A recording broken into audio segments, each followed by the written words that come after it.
Yan, okay na. Mga 4K yun, tapos 60 FPS. Sabi mo nga eh. Diredo tayo. Wala na wala tayong magiging outside dyan, no? Wala kasi problema natin eh. Oo. Sige, Gina. So, good day, Floodline listeners, and welcome to Youth Speaks, the show where we explore and unpack the stories, the happenings, and of course the challenges that are shaping the life of Filipinos as of today. We are your hosts. I am Zelji. I'm Hannah. I'm Rishi. And I'm Mickey. And we've got a very special episode that I think you're really going to enjoy. We're diving straight ahead into the current flood control Senate hearings.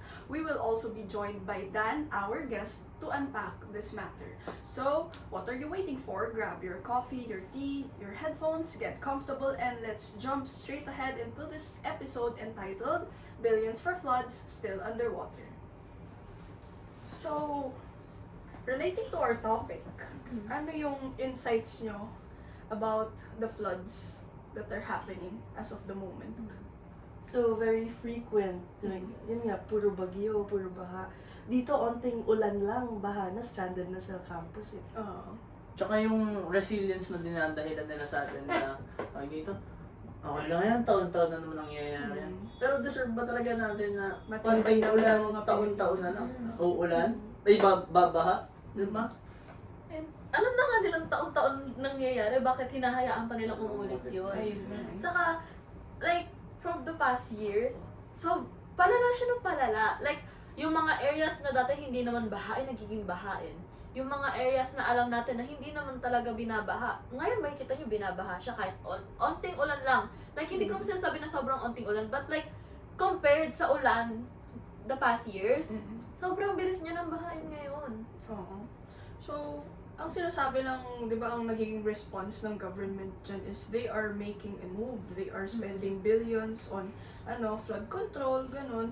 Pero, ayun nga, kagaya nga nang na-discuss talaga natin, we really observe, it is very apparent na hindi siya effective or like, hindi siya na-implement ng maayos. So, what do you guys think is the problem? Is it poor planning? Is it corruption?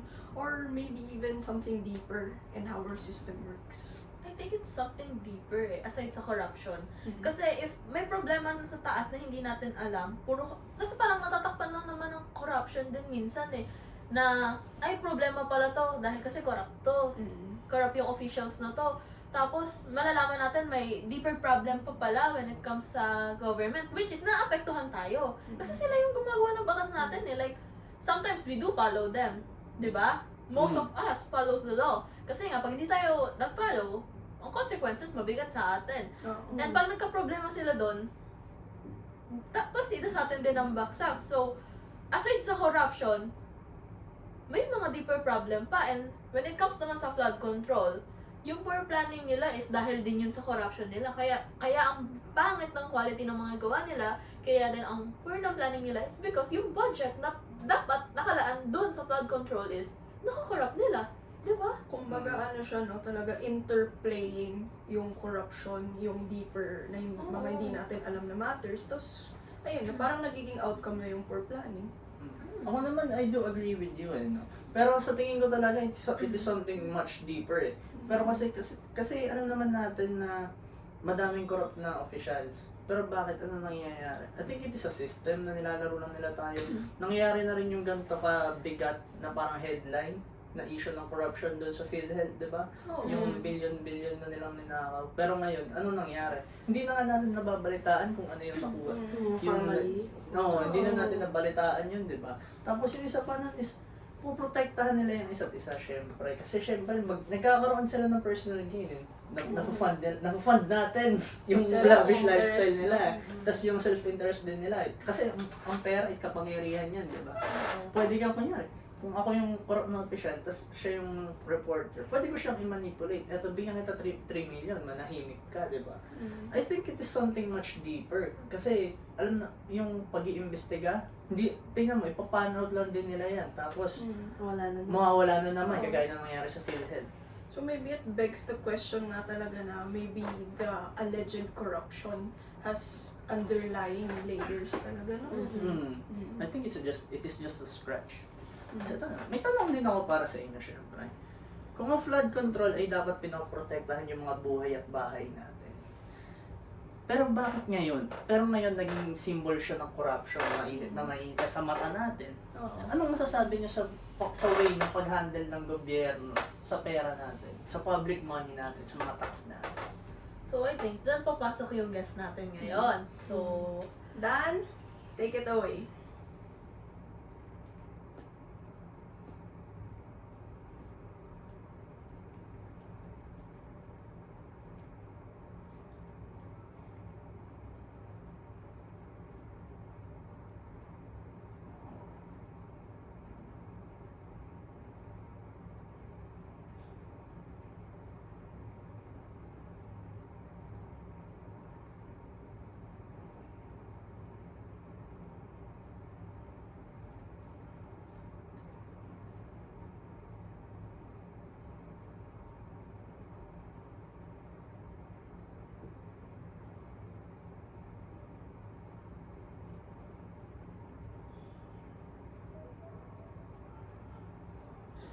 So, for me naman, yung corruption, it's very rampant nga here in the Philippines.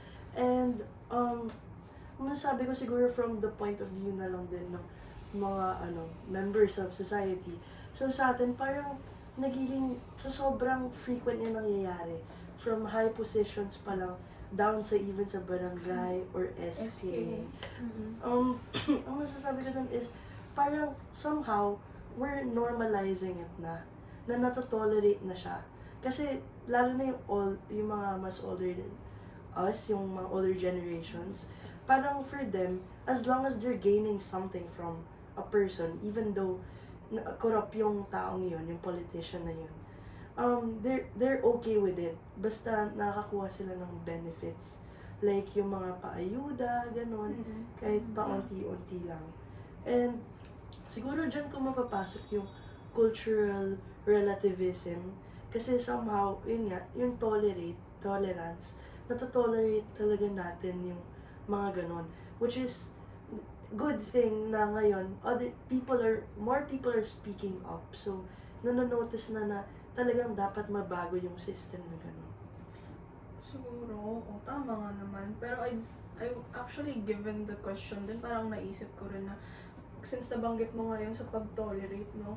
Siguro, ang magandang approach na dyan, if ever talaga na, the government would want to look at it, is to, parang, ipalawakin pa nila yung political literacy sa mga Filipinos. Kasi kung titingnan naman, like, the younger generations are more or less practicing it.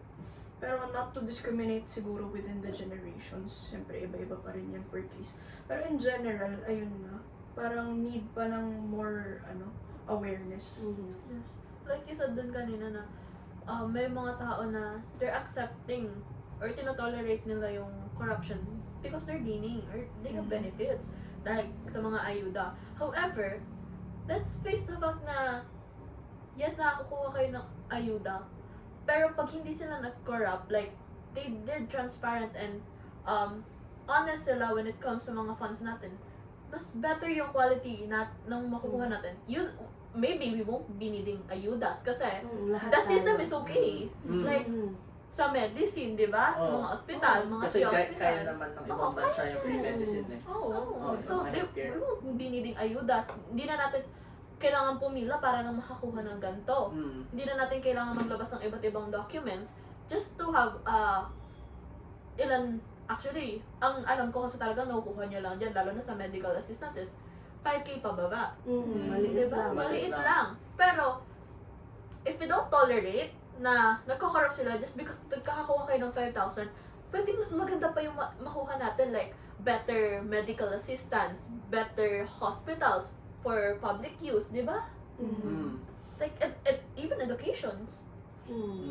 So, basically, yung yung pag-handle ng public money sa Philippines, especially by the government, as you've mentioned na kanina, nagkakaroon ng normalization ng corruption. Ng corruption, which is wrong. So ngayon, maiba naman tayo, no?